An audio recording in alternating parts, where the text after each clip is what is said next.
people jumping on.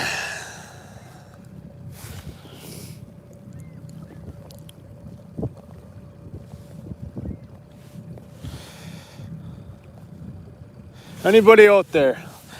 Someone out there write a comment and then see how this works. I haven't done YouTube before, so first time. Let's see if we can get comments to pop up.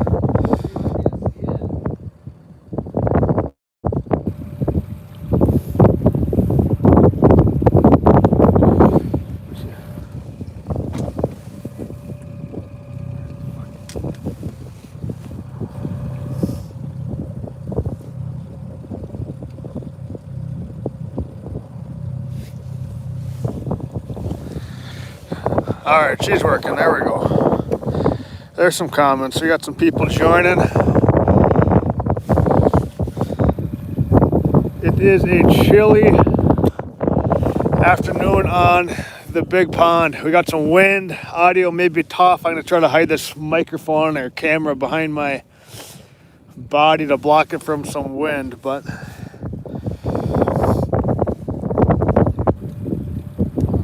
got a couple comments coming in. 26 people.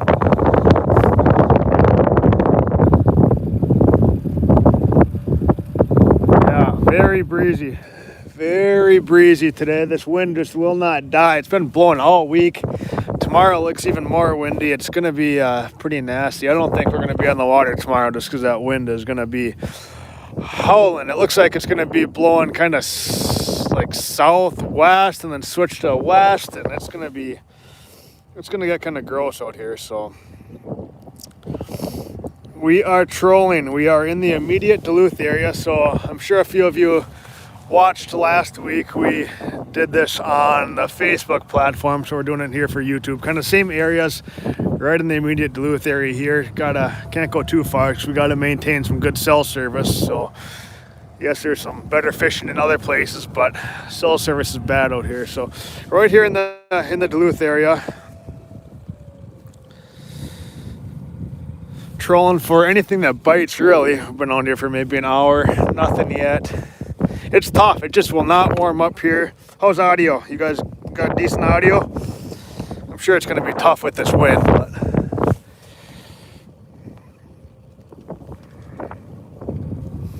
let's keep this interactive. Keep the questions coming. We made a YouTube post the other day with some questions on. So we took some questions on there. B. Johnson, good audio. Lyle, audio's good. Thanks, boys. Yeah, we're staying really shallow right now.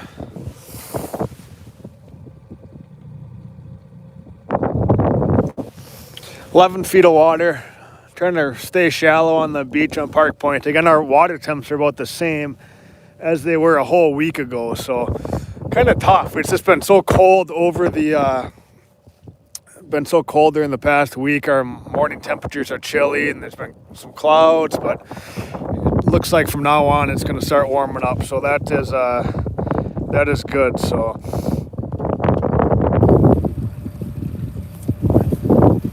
fishing should only get better this next week. I expect it to really pick up this next week. So our water temps are 39 to 40 degrees, which they were exactly a week ago right now.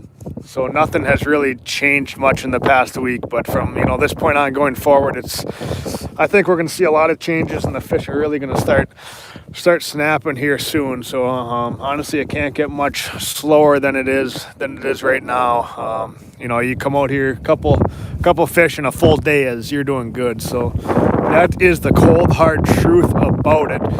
But we can cover some information now that you guys can use in a week from now, and I guarantee you it's going to be a lot better. So, yeah, usually by the time you hear about a good bite going on, it's too late. That's kind of my theory about it. So, these next 4, 5, 6 days, it's really gonna pick up, and I expect our water temps to get in the 45-degree range, and everything's going to start to come to life. So, fishing, smelting, and kind of all that stuff is really going to pick up here in the next couple days.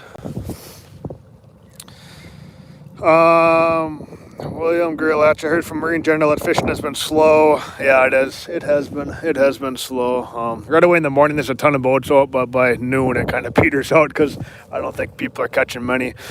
But we did hear from our live stream last week that one of our viewers kind of took what we, kind of the information that we gave, and they came out here and tried it on their own and had some success and sent us a message saying thank you. So that was pretty cool to see that, because of the information that we gave in the live stream, they came out here and had their first success on Lake Superior. So that's pretty cool. So yes, we are out here on Lake Superior right now in the immediate Duluth area. You can see it, Lake Superior, Duluth in the background there. We're kind of right here along Park Point, trolling in about 10 feet of water. So I expect something to bite here in the next 45 minutes or so. But you never know. What speed range do you run at trolling? 2.2 to 2.4 day in and day out. That's kind of a good standby, kind of our go-to speed. Some days you can't really choose exactly how fast you're going to go, whether it be waves are pushing you and you're going 3 miles an hour when you're going down a wave and going up a wave, you're going 1 mile an hour. It kind of, some days are tough, but if I can control my speed, 100%, I'll pick 2.2 to 2.4 all day long.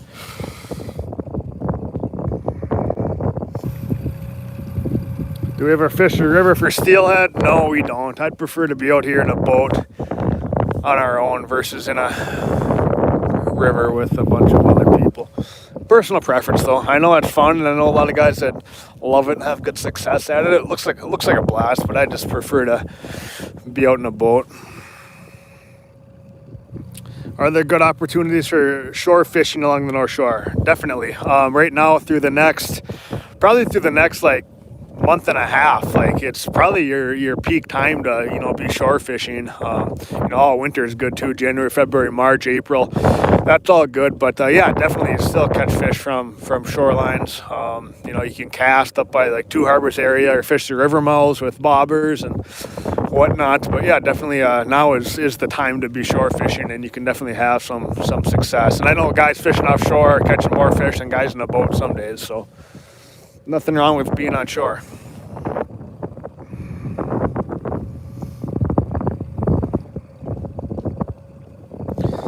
Benji, shout out, buddy. How's it going? Hopefully the family's doing well.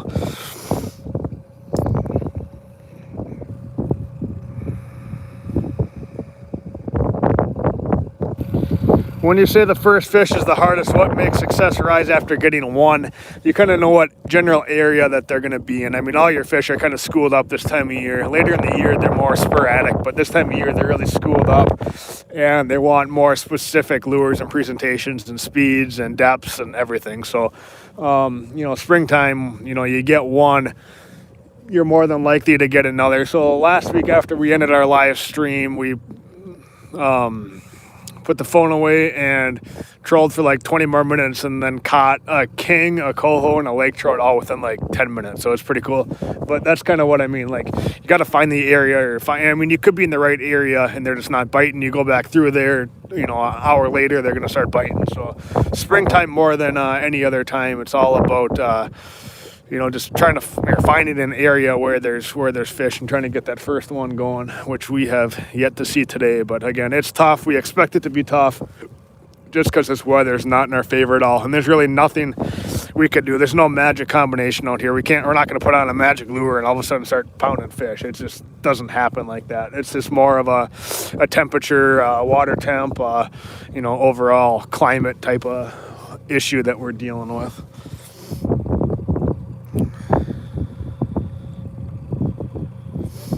What kind of fish finder do we use?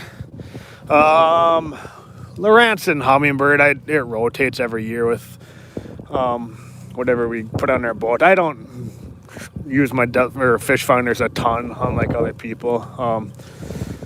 We don't just kind of the way that we fish and how we fish and what we fish for. We don't really rely on them too much, so I'm not too picky on what kind of graph we use.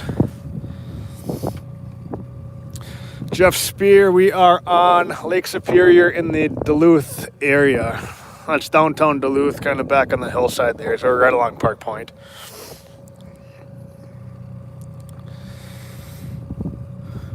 Will we do a fan trip giveaway? We could do that. We could do something like that. What would you guys want to fish for? Big lake trout? That's the most fun.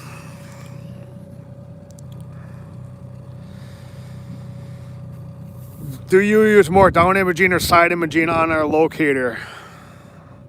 Honestly, I don't even think our graph has side imaging. I don't think it has the right transducer.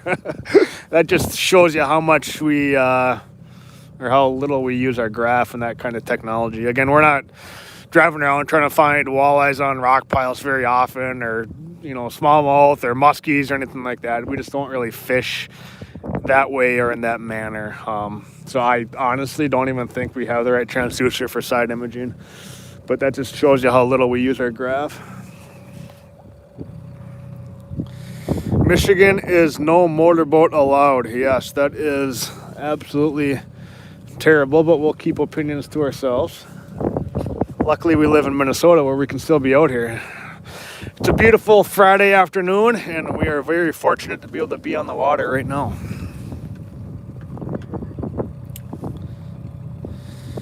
Big Lakers. All right, we can do a big Laker. We can try to incorporate a YouTube fan big lake trout giveaway. We can do that. July, August, September. August is probably the best for that. Maybe we'll put something together. YouTube only.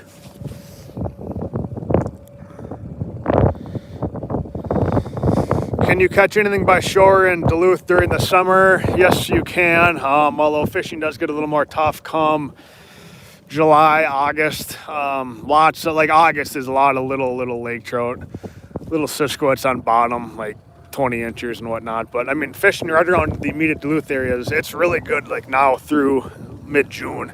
And then it kind of slows down as our water temps warm up. But we don't spend a whole lot of time around here. Only when we're forced to, like right now. a lot of fishing pressure, which is nothing bad about that. But I mean, springtime is a fun time to be right here around Duluth because you do get a lot of salmon right now. A lot more salmon around the Duluth area right now than there is really anywhere else in the lake. What's the deepest we run riggers for Lakers? 120 feet, maybe 130. If you got to fish them deeper than that, we'll probably try to find a different area to fish with shallower lake trout, or else we'll jig. But 120 feet is probably the max that we use downriggers for. This wind just will not quit. Will not quit. I got Captain Red on the controls right now. Hopefully he'll bring us to the promised land and we can catch a fish. How are we looking?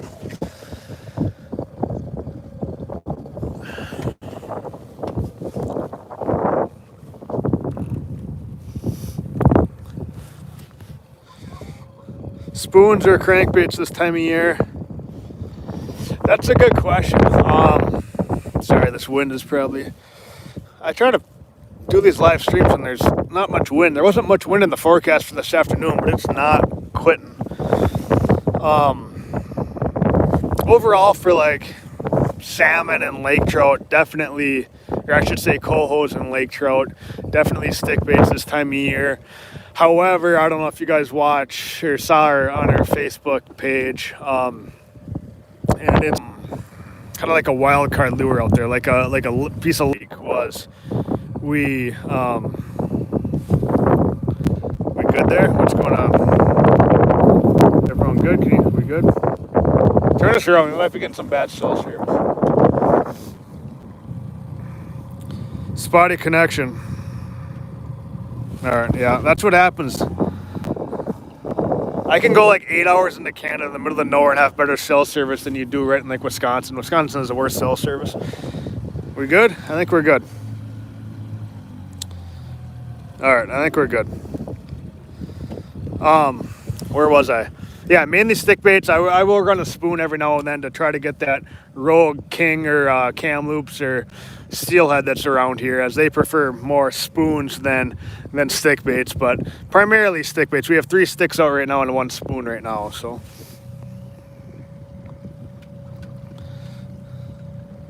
Best area near Duluth to fish for brook trout.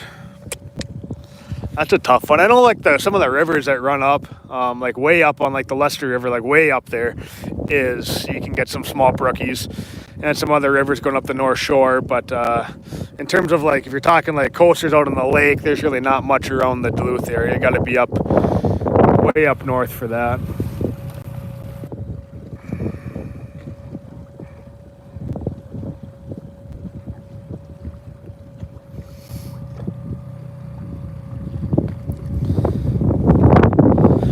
Windy. I'm gonna try to keep us out of the wind here. The wind is blowing offshore and just will not let our water warm up. The water tries to warm up, but then that wind just peels that warm water layer and pushes it out to sea, and cold water backfills it. So hovering right around 40 degrees right now. Once that water hits 45 degrees, it's really gonna, fishing around Duluth, it's really gonna pick up. It's gonna get good, but still a little bit tough. What colors do we recommend? In terms of colors, like bright, like white can be good. Bright pink, bright orange, chartreuse, anything kind of loud and obnoxious is good this time of year. I don't like try to match the hatch or anything like that. It's just, you know, there's, in my mind, there's millions of smelt around here this time of year. Why would you want to blend in, right? I'd want to stand out. That's what gets you bit. So I try to stay away from silvers this time of year just because I feel like your bright colors and white works better than anything. But just anything bright pink, bright orange, yellow, chartreuse, all that's good stuff. Do we run meat rigs often? No, we don't. I just prefer to fish via other ways. I know guys around Duluth do, and they do have success, but I just prefer to fish in other manners, and feel like we can have just as good a success with spoons or stick baits. How many days a year do you spend on the water? That's a good question. I don't even know. I don't know. 150, 200, I don't know. Spend a lot of time editing and the business side of things as well. That's not always fishing, but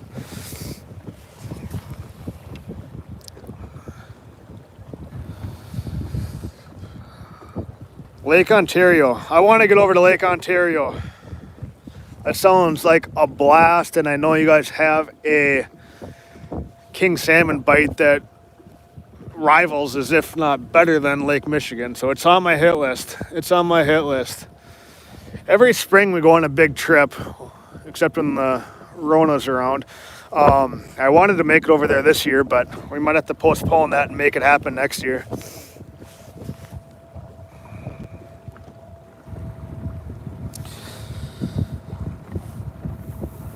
Explain, this wind is just terrible right now. So right now we got 4 planer boards going. Minnesota waters is 2 per person. See that lighthouse right there? That's Wisconsin waters. That's 3 per person.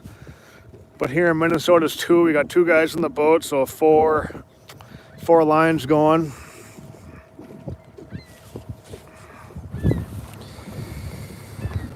Explain your setup in regards to spoons, swivel, leader, dipsy, etc. All right, let me try to keep this simple for you, John. Running spoons, like you can't run a spoon on just mono, right? Like you need some sort of weight or it's going to drag on the surface. So we use lead core primarily, and with lead core we have a braid backing on our reel. We always use 300 yards of 20-pound braid backing on every single reel. Then we'll put a couple colors of lead core on, and then we tie that. We connect the braid backing to the lead core with a knot, and I go into detail on that on this coming episode that'll be out on Sunday. Kind of show you guys how to do that, but use a knot to connect those lines, spool on your lead core, use that same knot to connect lead core to mono, and then we usually do about 30 to 40 feet of mono, and then we have a barrel swivel, and then we put fluorocarbon. So 4 different kinds of line on that setup, which is a little more, I don't know, you don't have to do it like that, but this is kind of what we prefer. But you do need a swivel. A spoon is going to destroy lead core with line twist, and your lead's going to be junk if you don't have a swivel on there. So definitely you need a swivel when using spoons at all times. So our trout salmon impacted a lot by previous days, nights, weather, for sure. Especially, I mean, that's why fishing's so terrible right now. This past week, it's been like single digits in the mornings, 10, 15 degrees even. I mean, it's just been nasty, and it just does not let that water warm up. And yeah, you might get some sun in the afternoon, but it's cold again that night. So it just kind of, it dissipates that warm water, makes it irrelevant. And yeah, it's especially in the springtime right now, it's tough. We just need this water to warm up, and it's gonna happen. But what about a full moon with clear skies? I don't know. I don't find a full moon impacting salmon at all. Lake Michigan guys might think differently, but our salmon are 100% different species than not technically, literally, or not literally, technically, different than Lake Michigan salmon. Our cohos are, they don't act or behave like Lake Michigan fish at all. So they're not impacted by really moon at all. Your lake trout are, I guess your shallow nearshore lake trout aren't too much, but I don't prefer a full moon. I'll try to avoid it if I can, but there's really not much you can do about it sometimes. Casey, we're trolling in front of the lift bridge right now and can't get a bite. Where should we go? Yeah, probably the Duluth Aquarium. I heard there's a lot of fish sitting there because we can't get a bite either. So don't feel bad. It's tough. It's tough out here, man. It is tough. I mean, there's really, as soon as we got out here, we went over by like that, the monument over by that ice house that's in the lake on the other side of the lift bridge. So more towards Minnesota. Lost a big fish there. I presume it was a king. It took a board and a spoon back pretty hard and got off after like 5 seconds. So that was our only bite. But yeah, it's tough out here. It is tough. If you can get 2 fish in the boat in a full day right now, you're doing pretty good.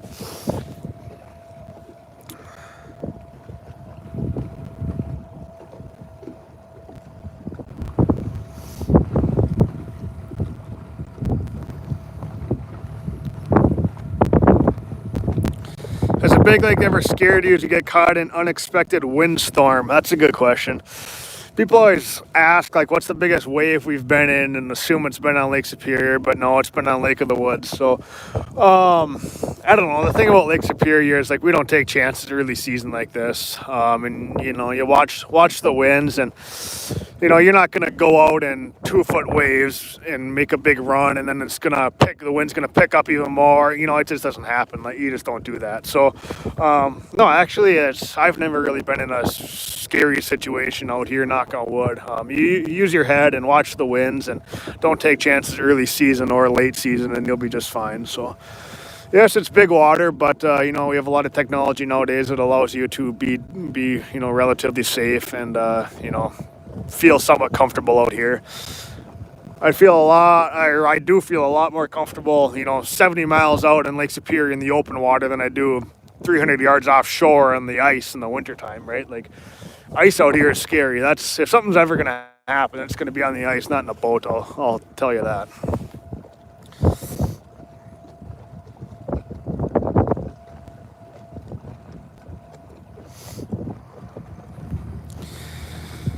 What else do we got? Saxon slow for me today. How's it going, Todd? 4 fish, 40 feet of water, spoons, 14 to 18 feet on riggers. Hey, 4 fish. I'll take that any day this time of year. That's not bad at all. 4 fish is pretty good. I have a good buddy out here right now. He's been out all day in the Duluth area. They have 3 fish, so he's been out since sunrise.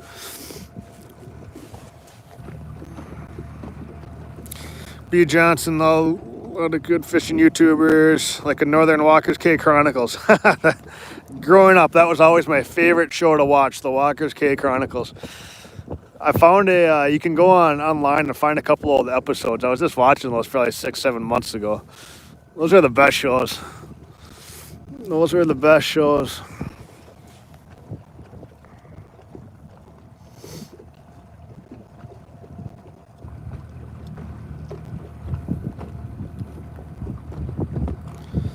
In the Duluth entry, do you want to be in the mud or on the mud line? We don't really have mud like we normally do around Duluth this time of year. Yes, there's like the little bit dirtier water that's more like bog stain that's coming out of the St. Louis River, but we don't have like your classic spring mud lines right now, which is a little different. Usually we do. We just don't have those right now. But I don't know. I mean, if you're talking about like the river water that's more like stained and kind of a dark tea color, I like to be in that for sure. I think it holds more bait fish. It's a little bit warmer, and you have more success in there. You can definitely get some salmon though in the clear cold water, but day in and day out, I'll fish in that dirtier water. Kind of my rule of thumb is if you can see the prop on your kicker motor pretty good, it's not gin clear, but it's got some tint or some stain to it, but you can still see the prop in your kicker motor. Like, that's good water. I'll take that.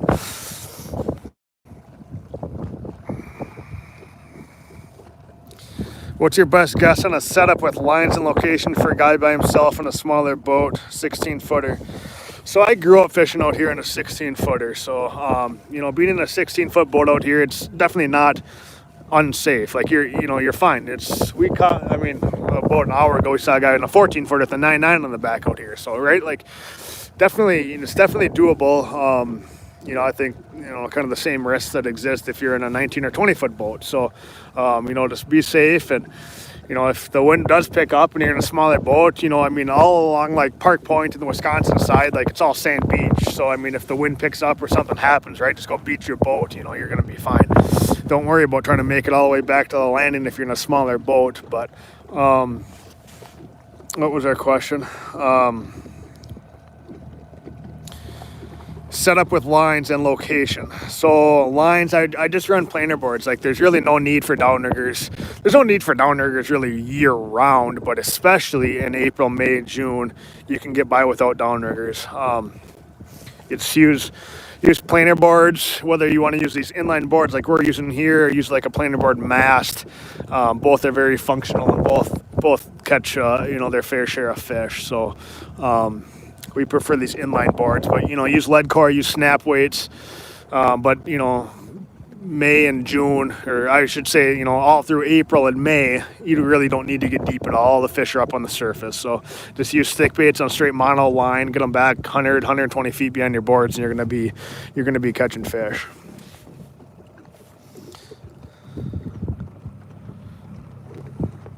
Do you carry a VHF when you go on the big lake? If so, what's your setup? We just have like a handheld, but I don't even know if I've ever turned it on, to be honest with you.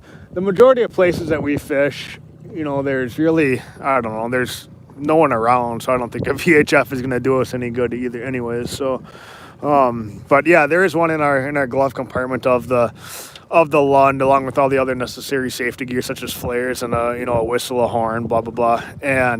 But I honestly don't even know if I've ever turned it on. When do you switch to a flash or fly combo? I'm not a huge advocate of flash and a fly. I know guys run them and have success on them, but I've never been out here where a boat next to me is using a flash or fly and catching 10 fish, and I'm catching one using spoons and sticks. So, yes, they work, but they are more prominent. Guys do run them more in July, August versus early season like this. Early season like this, stick baits up top are hard to beat.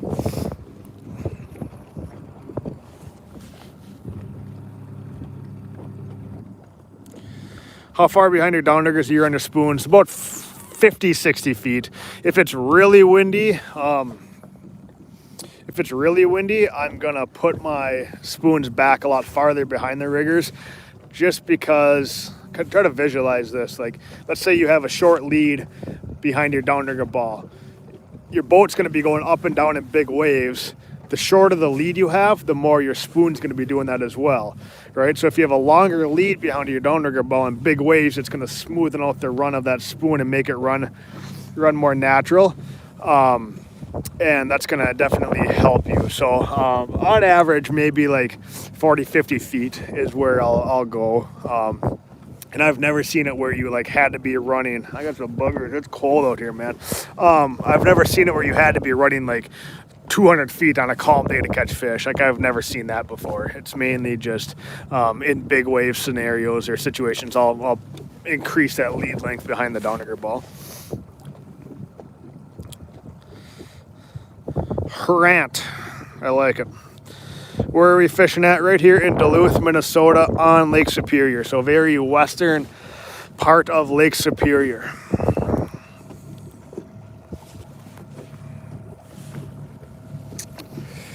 Is 10 to 20 southwest wind safe for a 19-foot boat along Park Point? Yeah, that's a really good question because that is what the winds are going to be. It looks like they're going to change more to like the west as the day goes on. But yeah, you'd be fine along Park Point tomorrow up until like, I don't know, last time I checked the winds, it looked like you'd be fine until like, I don't know, 2 or 3 o'clock. But even if it does change on a 19-foot boat, you're fine. You can get back, right? Like you'll be fine. But yeah, I mean, 10 to 20 is windy. Like, you know, if you're fishing anywhere else on the lake, I'd you know, say, hey, that man, you may have some big waves to deal with. But close to shore this time of year along Park Point, you'll be fine. I would yeah, go out. I mean, if you got the time to fish and you want to go out, you'll be fine. You'll be fine.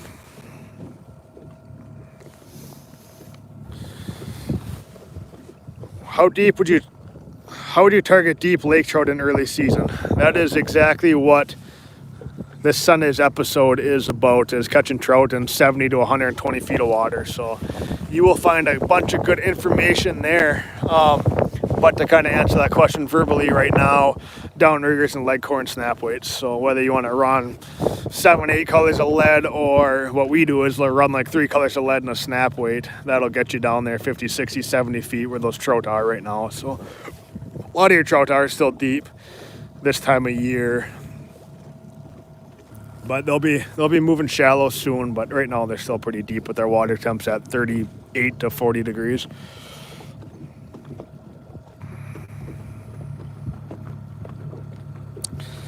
Is there a trolling bite in the harbor if it's too windy? Yes, there is for walleyes once walleye season opens. So, you know, unlike the Fox River or Rainy River, our St. Louis River has a bunch of walleyes as well, but fishing season opens with the Minnesota opener. So it's closed right now, unfortunately. But yeah, I mean, if it is, that's the fun part about coming up here, you know, to the Duluth area in May is, you know, if the wind blows up here in May, just going in the river, and it's a sleeper walleye bite, man. Like it's good. There's big fish. There's tons of fish. Like it's a fun bite. So yeah, you can definitely go in there and, you know, put the smack down on a bunch of walleyes. You know, even using the same gear that we're using right here, trolling, same lures even. Or you can go upriver and jig or bottom bounce or do whatever you want. But yeah, I mean, it's a great fishery. Where and what are you guys fishing for? We are in Duluth, Minnesota, fishing for whatever bites. We would take a catfish or a sucker right now because it is slow. Hopefully we're going to see a salmon or a lake trout though, but not much sign of life right now.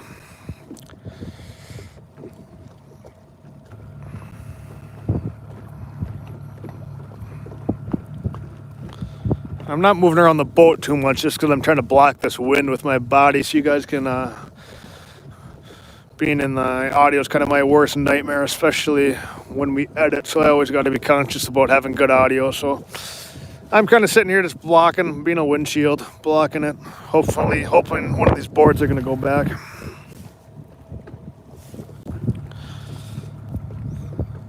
Can you run 3 or 4 riggers without tangles on a boat your size? I'd venture to say no.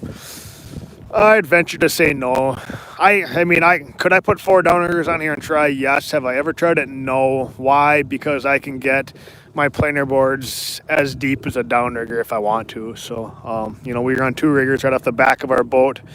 You can see the mounts, the Trax Tech mounts there on the back. And then, that's where our 2 riggers go, and then we just run planer boards. So, I mean, we can run 8 colors of lead and put a 10-ounce snap on there, and that's going to get us pretty deep. So it kind of acts like a downrigger, but it's on a planer board. So I mean, I know those cannons have long booms on them, so yeah, I mean, you probably could, but I don't know, we prefer not to.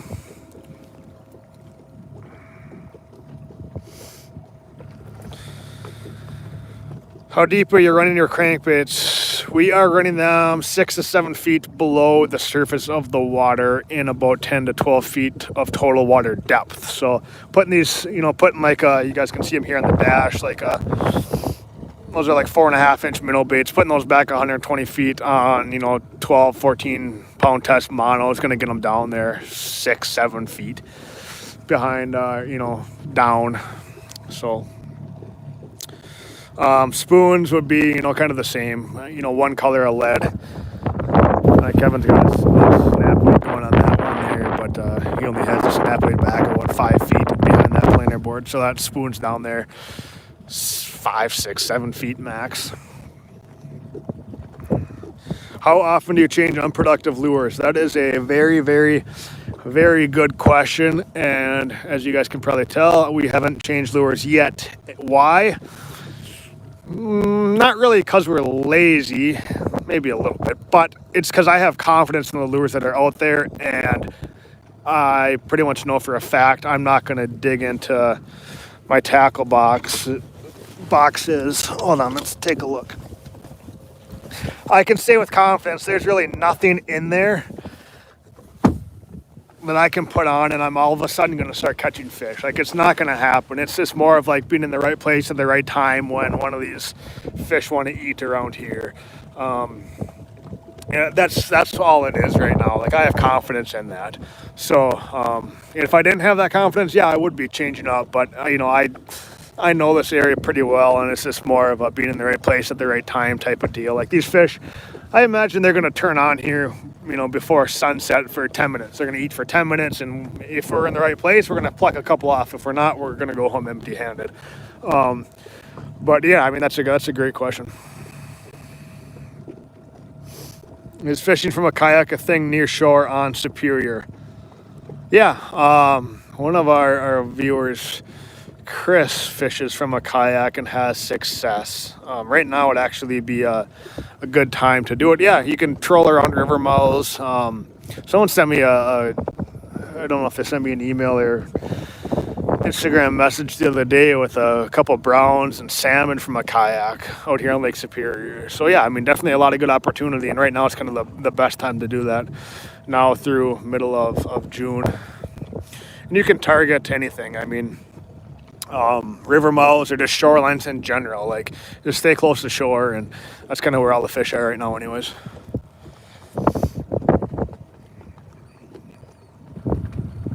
Do we ever drag our downriggers on the bottom? No. Primarily where we fish is all rock anyways, and I'd have too much anxiety dragging my downrigger balls through rocks. I know guys do it though in sand situations, like right here along Park Point or Wisconsin, but I've never had to do that to catch fish. How deep are we, 10?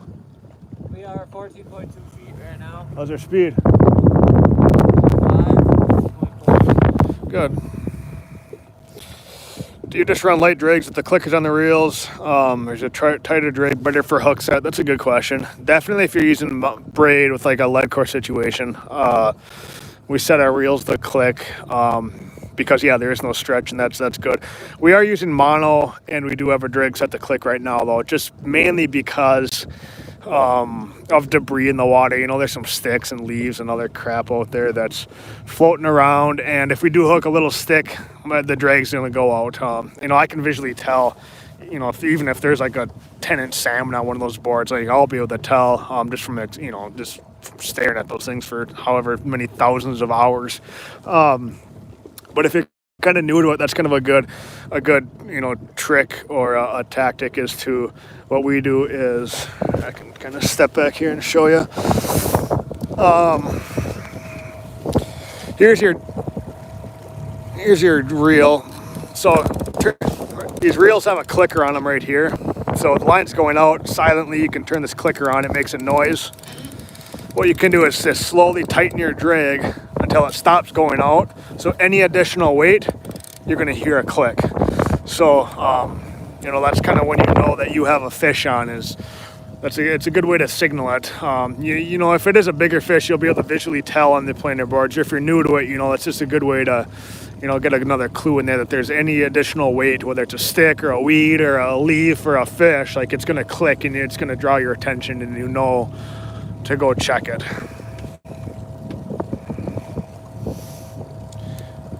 Do we use slide divers? Nope, I don't know if I know what those are, but no, I don't think we've ever used those.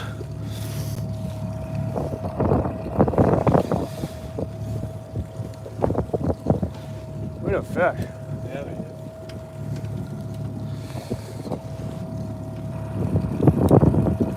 do. Jay lives by Sault Ste. Marie. I love that area. You ever catch those Atlantics over there? Those fish, those are something else. Man, it was fun. I got to get back over this summer and do that. When using multiple counts of lead with snap weights off boards, is it difficult to see a lazy trout bite? Yeah, it is.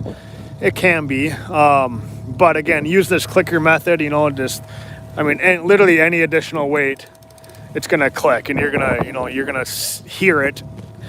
But yeah, that's when it does get difficult, is if you're using snap weights and lead core and have a bunch of line out and it's windy and like, yeah, a 15-inch laker can, hit and be on there for a little bit. It happens, but not much you can do about it some days. But using that clicker, you can definitely prevent that from happening quite a bit.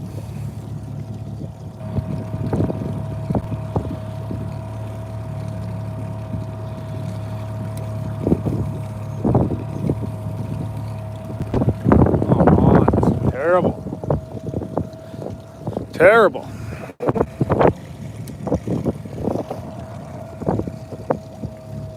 Have I missed any questions? I'm sure I've missed a few. I'm trying to keep up with them.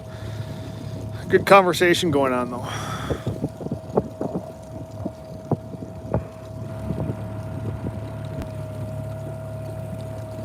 Rods, we're just using St. Croix Icons, 8.5 footers. They're a good rod. They can handle, they're fun to, fight smaller fish on, and they can handle big fish. They telescopes, they fit in rod lockers. Good rod for the money. Reels are Daiwa AccuDepths. Ever get tangled up in a ghost net? Have not. Knock on wood. I don't even think I've ever seen one. I know they're out there. I know some other guys see them.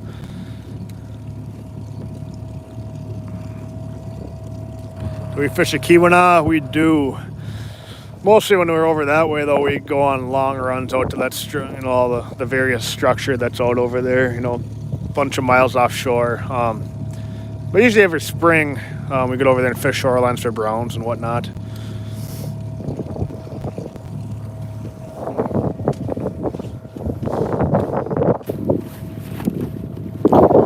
There were a few boats around, but they have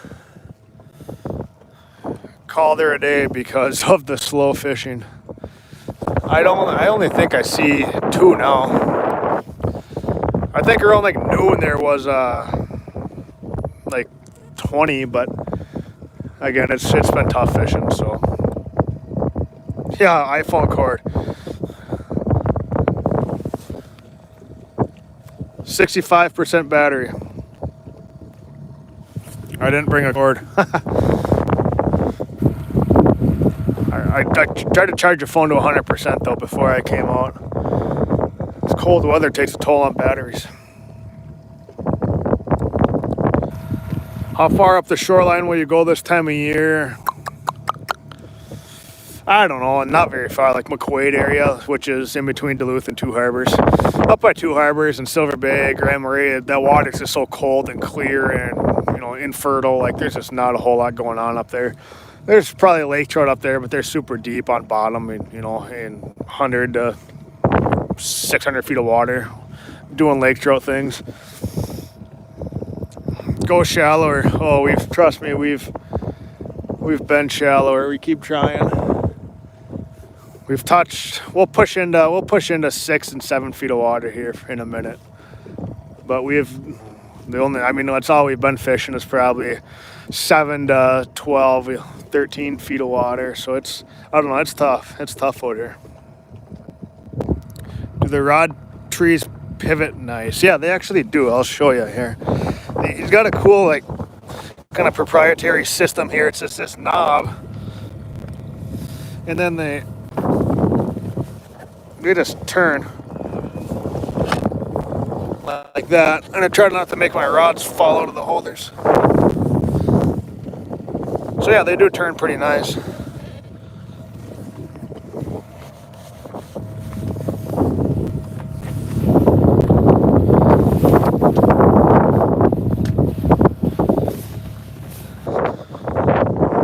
Dead Sea, yeah, you got it. You got it. We're gonna go to the fish market for dinner.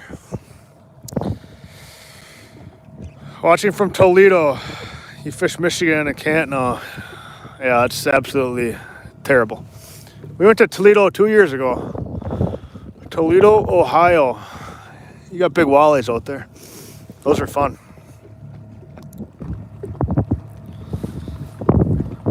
Yeah, we speed up and slow down. I mean, do turns and whatnot and try to vary your speed, but it can help some days. Some days it doesn't really matter.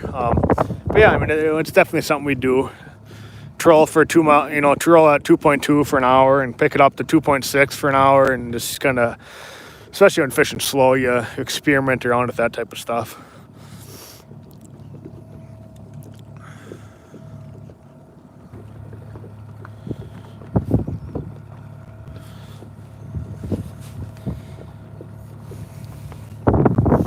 There's some line.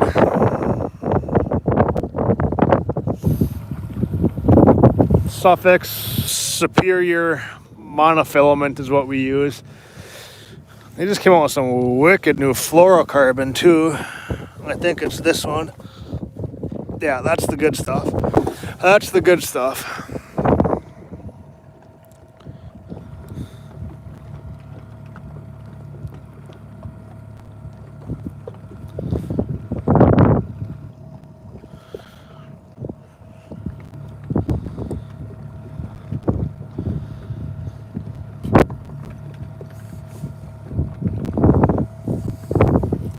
How deep?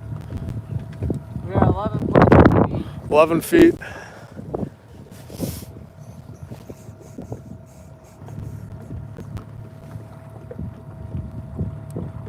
Get any big walleyes out of the Duluth area? Yeah, there's a lot of big walleyes out here. It's been kind of off the past couple of years, but yeah, there are definitely some big walleyes out on this side. It's mainly over in like the Wisconsin side, down by, I don't know if you can see that little lighthouse down there. That white dot is a lighthouse. And down along that shoreline, yeah, you do get some decent walleyes in June, July, August.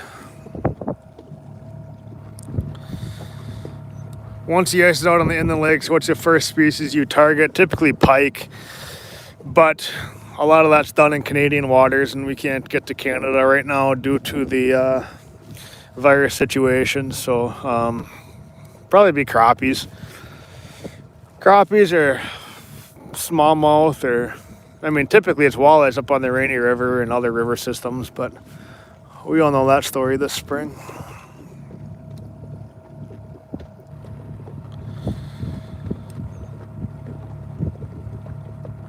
What kind of Dodgers do we like? We don't really use many Dodgers. If anything, I use like a flasher and a spinning glow late season on a downrigger close to bottom, but that's about it. Again, it's kind of our personal preference on style of fishing. The Windy app. Yeah, Windy app is decent. It's a kind of a, fun to look at visual of wind speed. You can go in the app store. WINDY is the app name. Do I think I don't? Is it the most accurate? I mean, it's decent. I don't think there's really anything out there that's going to be totally accurate. Wind alert is what if I'm going to put my trust in anything, it's going to be wind alert, which is Do you ever use copper? No, we don't. Catching, I don't know, your average lake trout around Duluth is, I don't know, not that big. And catching a smaller fish on copper is really, I don't know, not that fun. We just like to take a lighter weight approach to fishing. So, just we kind of use the same rods year round, and they're a fun fight with any kind of with any size of lake trout, whether it's 2 pounds or 20, 30 pounds. So, less hardware the better in our mind.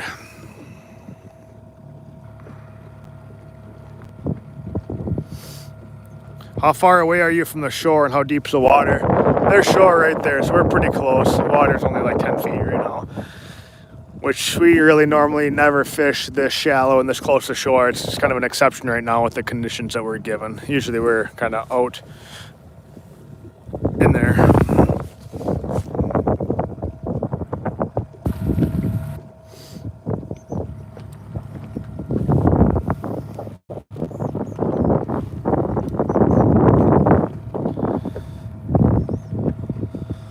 Hoping for a fish. That sun is starting to get low.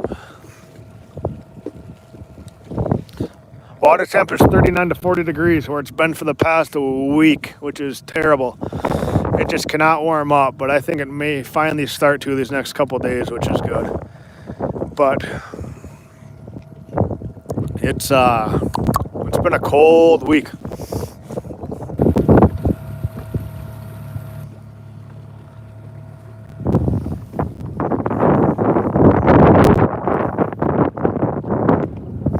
I would love to see us hooked up to it.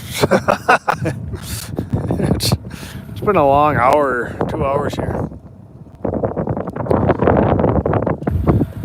New boat may be jinxed. I'm 100% convinced of that.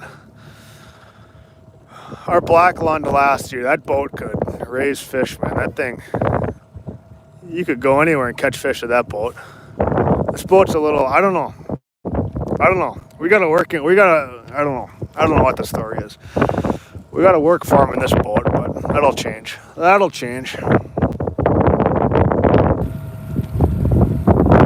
Boat setup we use for jigging baits for lake trout, such as Bondi baits, which are a musky lure, but they are very productive for trout as well. We use St. Croix rods, like the musky rods, 8'6" rods, and you kind of switch out. We use a lot of the Legend tournaments the past couple of years, but I almost like the Premiers better than the Legend tournaments for jigging musky baits. Just because they have a softer action. Like those Legend tournaments are nice for casting and musky fishing in general, but those Premiers have a slower action, which I like for jigging bigger, heavy baits for lake trout.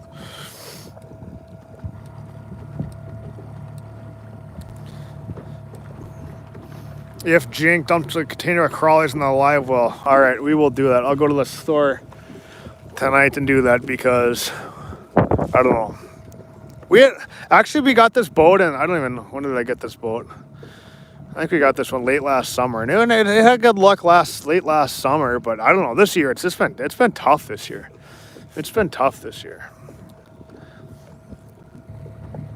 If this continues, we'll have to do a little upgrade and get a new color here pretty soon.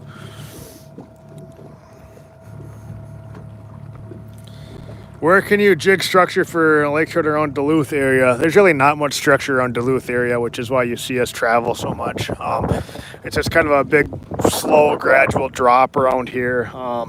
And I like to have some structure because it holds those fish. And yes, there's big lake trout around here. And yes, you could probably jig them, but if there's no structure to hold them, they could be anywhere. And this is kind of a crapshoot, and this kind of a, you really got to have patience, which I don't have, to put one in the boat. So as you get up towards like Two Harbors area, there is some structure down like, on the south side of Lake Superior, the Apostle Islands area. There's some structure down there. But primarily all your structures in Michigan and Ontario waters of Lake Superior. That's where all your good jigging structure is. There's just not a whole lot on the western side of Lake Superior right here.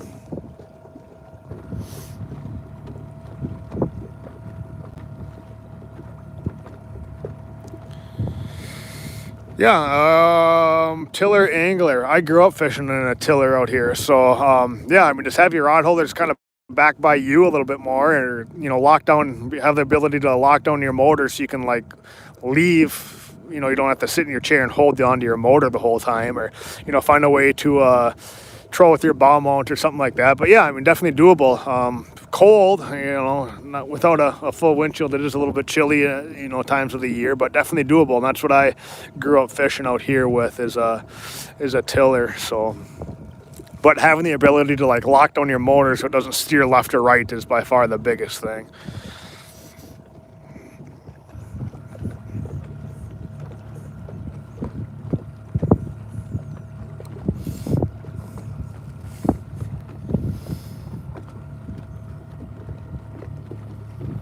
Four rods. We should have got more people in the boat and had out a spread of like 12 rods. Maybe we could have put a fish in the boat, and then that's what we'll do next time.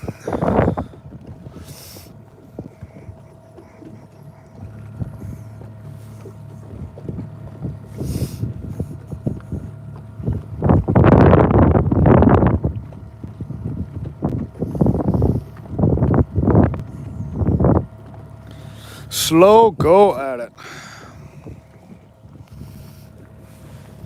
I got some good lures in here though.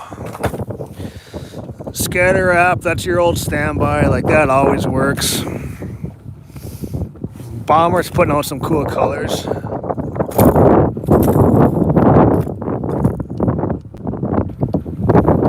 one's got a pretty fish next day.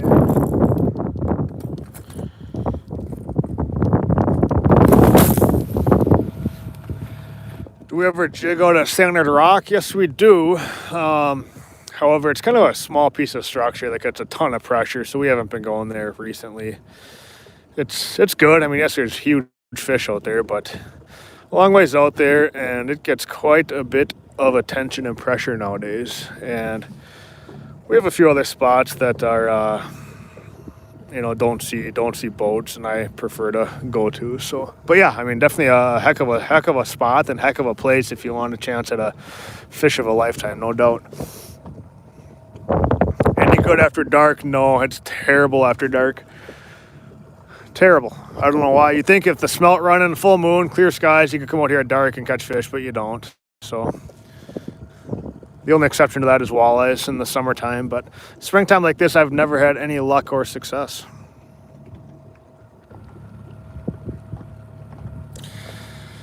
Marshall, yeah, we may give her a pull. Did a couple pulls last weekend, and I'm referring to netting smelt, not fish. Although it's kind of tempting now without anything biting our lures. But yeah, got a few smelt last weekend, but it was still cold. But I don't expect anything for tonight. These water temps are the same as they were a week ago. So I think we are going to, yeah, I don't know. We'll give it a pull or two. But you should have seen the shiner minnows we got last weekend. Those things were awesome, like huge, like spot tails, like that big.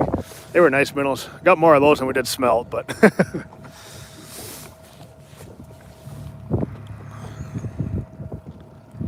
Did you fix your net?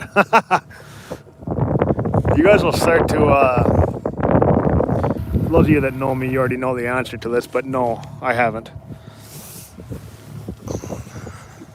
There it is.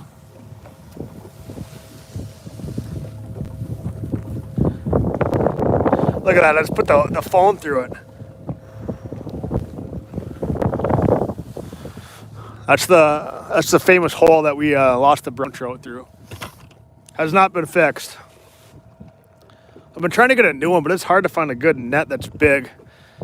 There's RS Nets. They make a cool looking product that I haven't seen in person. I've been trying to email them, but they haven't responded. Seeing where I can buy one or two of their bigger nets. They're expensive, but they look nice. They last quite a few years, so you're fine paying a couple $100 for one. But yeah, that thing needs to go in the garbage. That net is terrible.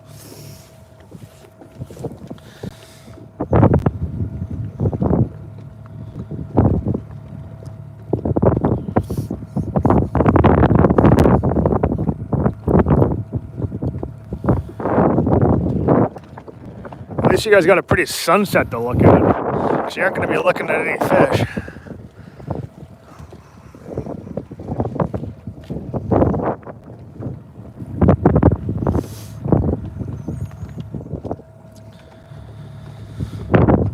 explain the advantage of trolling out deeper in the spring than trolling right off the beach. There's really no advantages right now without any mudlines. If there were mudlines out there, yeah, you could run out there and try to focus on those, but we just don't really have any this spring. So the only advantage of us being in shallow, well, I guess there isn't an advantage because we haven't caught a fish, so you can't say that at all, but there is warmer water here than there is out there. Do coho relate to groups of herring? Coho don't really eat herring. I mean, if they may be able to find some juveniles that are a year old, but no, they don't. They more so relate to smelt. Herring are kind of a bait fish that primarily only bigger lake trout eat. Your cohos are eating more like small smelt, shiner minnows, bugs. Bugs are a huge, that's a huge primary forage species for a lake trout this time of year is eating bugs. So that's why you want to fish high in the water column, because now through the next month there's going to be more and more bug hatches going on, and your fish are literally going to be up on the surface. You can see them jump on a calm day. So, but no, our cohos don't really eat herring. On Lake Michigan and stuff they might, but out here they really don't too much.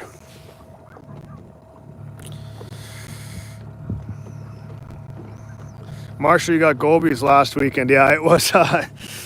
It's too early yet. I think next week could be good though. It looks like fine. They were going to start to get some warm weather that hangs around. So, how's the fishing? Just joined. Absolutely terrible. So if you're looking for live action of fish catches, you'd probably be better off going elsewhere. But if you want to ask a few questions, we can fill you in on what to do in a week when the fishing is a lot better. But it is tough here right now.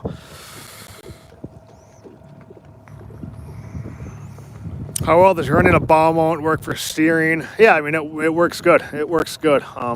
Like power make your boat go like 2 miles an hour, for instance, with like your kicker motor or whatnot, and then put your bow mount down and bump your speed up to like 2.3, and that'll give you enough control of your boat without burning your trolling motor batteries. So it's kind of a good tip.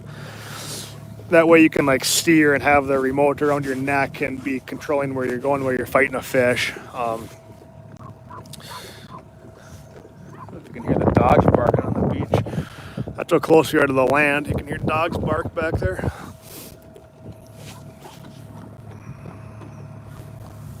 What water temps do we see lake trout moving shallow? It's a good question. Maybe upper 40s, low 50s. Kind of my general rule of thumb is if water's like really cold or really warm, your trout are going to be deep. But if it's 48 to 55, like that's a sweet spot of them being shallow. On Lake Superior. I don't know about Lake Michigan or anything else like that, but that's what Lake Superior is.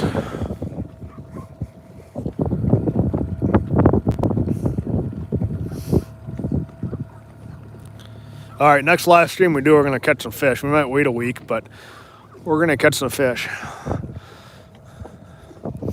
We can't catch less fish. We got that going for us.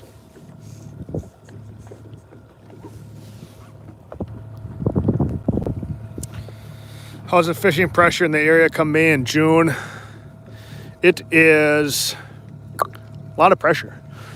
A lot of pressure, mainly because fish are so accessible. Like, you don't have to travel far. There's a lot of landings around. There's, fishing's usually pretty decent. But, yeah, there's a lot of pressure. You'll see, on a nice Saturday with no wind, you'll see there'll be a couple hundred boats out here. But, I don't know. Plenty of fish to go around.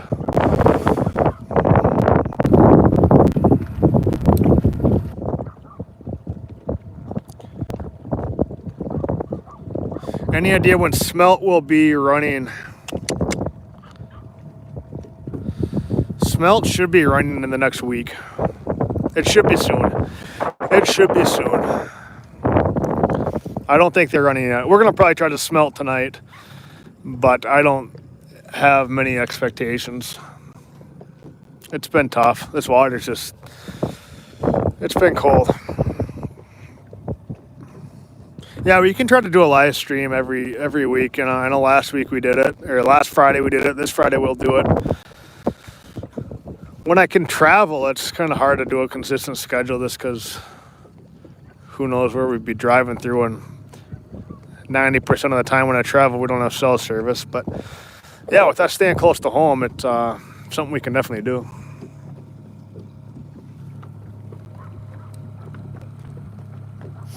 With snapwoods, with the depth per feet of line, that's a wild card. I can't really answer that one.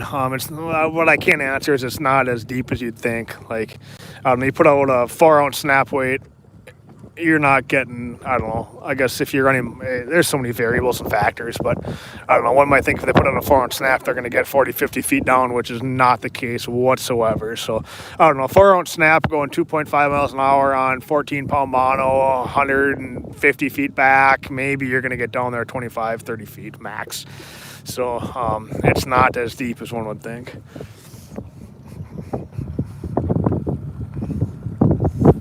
We need a fish, man. This is absolutely terrible.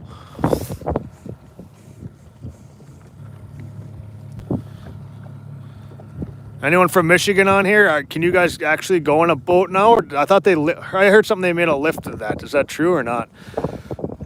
Or are you still only able to go out there with a paddle?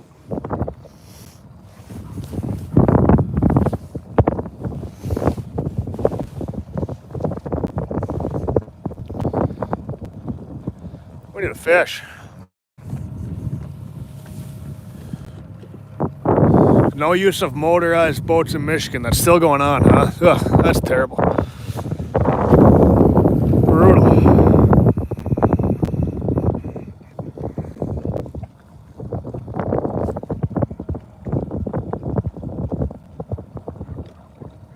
No boats yet. I thought I heard that got lifted, but you guys would know a lot more than I do. That's a bummer. That is a bummer.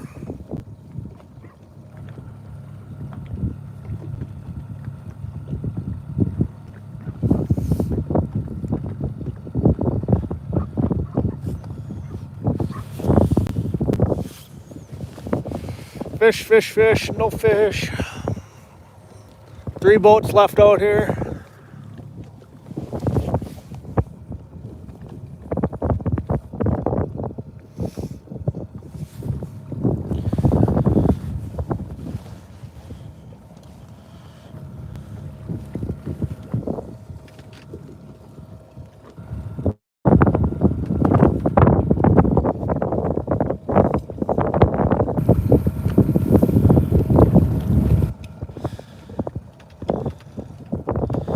Should be downrigging in 2 harbors. Feel Lake Trout on bottom.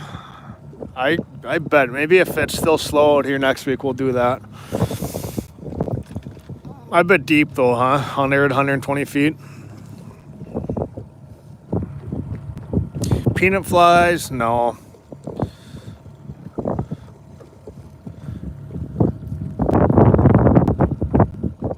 I have a few. I don't know the last time I've used them though.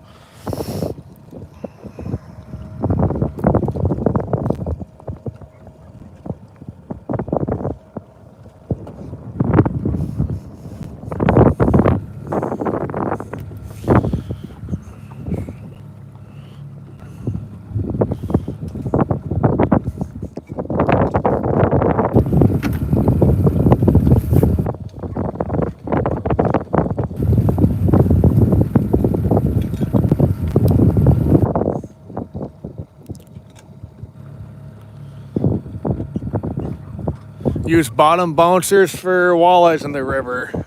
Right over there we do, but not out here, no. You fish out here, more suspended a lot of the times. And to use a bottom bouncer for deep lake trout, they just don't make bottom bouncers that would be heavy enough. So you got to use a downrigger, snapweight, or lead core. Do you have success today after a thunderstorm? Yeah, but I don't think it's necessarily correlated to that thunderstorm. Maybe for like walleyes in the lakes it is, but out here there's just too many other variables that come into play, so you really don't truly know if it is because of the thunderstorm or not.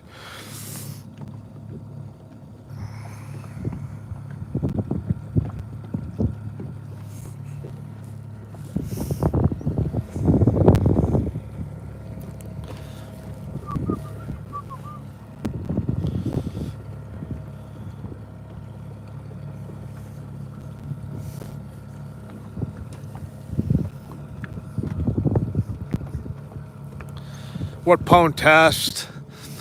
Our mono reels are 15-pound test mono. Just fill the whole thing up with, right there, Suffix Superior, just kind of straight 15-pound test is what we do.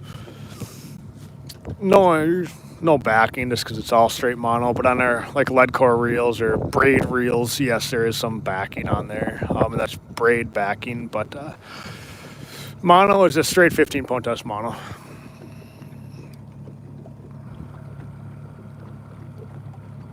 What do you do to be able to travel? We don't. We live like right there, so we're local. As local can get.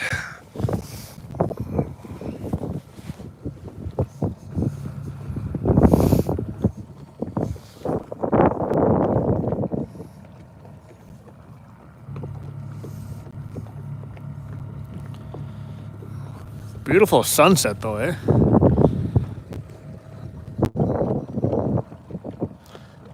Okay, no, phone is not plugged in. Phone is not plugged in. Living on the edge. I'm gonna bring like a generator with, my Honda generator with one of these times. Then we have zero worries. Except trying to catch a fish.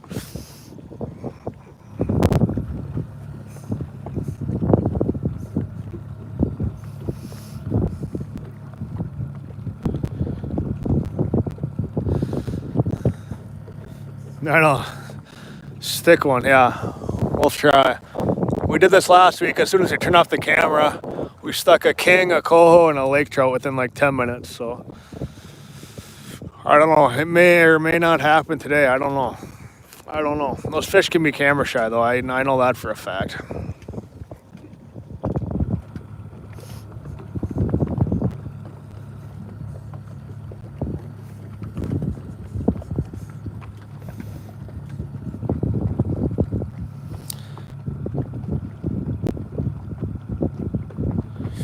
No, you don't have to tune scatter reps. Scatter reps are good. Other brands of lures, yes, you definitely do have to tune, such as like Reef Runners or Smithwicks, or Bombers are pretty good too, but Rapalas are always, I've never come across a Rapala that I had to tune out of the box.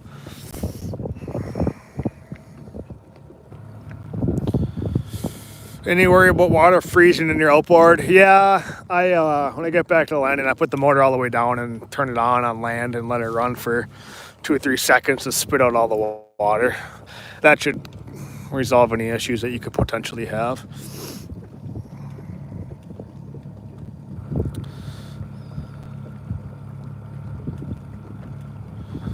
New to Minnesota, fishing out of McQuaid, fast, have like a trolling speed. Let go 2.2 to 2.4. You can never go wrong. Some days it's hard to really get an exact speed, but I mean, don't think you have to have an exact speed to have success. That is not true. So it doesn't, I don't know. If you're anywhere between, honestly, like 1.8 and 2.8, like you're fine. You are fine. But if I can, really control my speed, I'll go 2.2 to 2.4 all day long.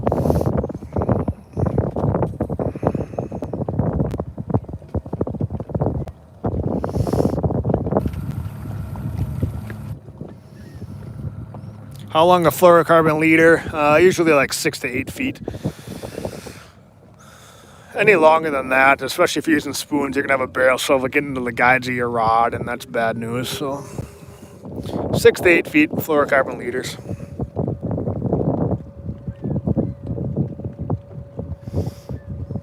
Roger Larson from Silver Bay. Yes, it is a beautiful evening. Too bad we weren't sunset photographers instead of fishermen, or we'd be having success right now.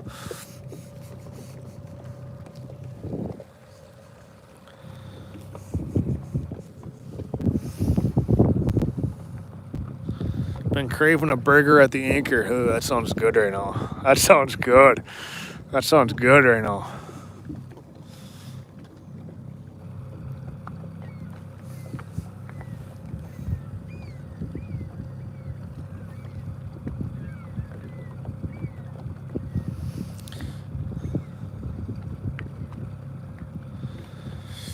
Sutton spoons. No, I've heard about them, and I know people like them and definitely have success with them. It's just not something that we've really used or become accustomed to. But yeah, I definitely recognize the name. Aren't they like a lighter weight spoon, like super lightweight?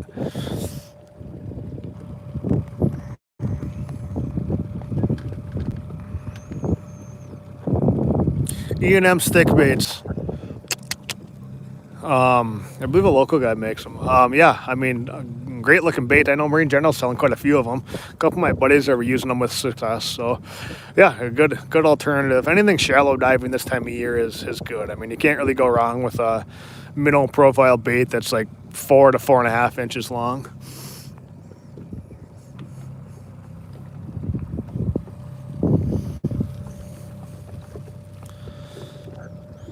Look at that. There's canoes or kayaks.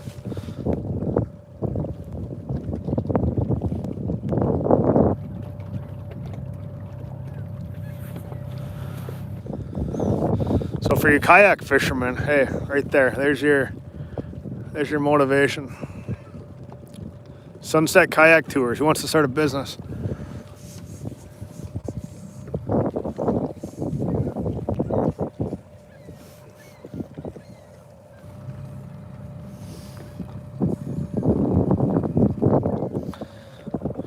All right, we may wrap this up as it's getting cold. That sun's getting low. We got to put our nav lights on our boat here. Maybe give her 10 more minutes and try to catch a fish. But yeah, we may wrap this one up here. Thank you guys for joining. Question still coming in. Do you remove the front hooks on a lot of your stick baits? No, I will if I'm fishing walleyes, because it does give it a wider wobble. It does alter the action and give it a little bit wider wobble. But for trout and salmon, no. More hooks the better. More hooks the better.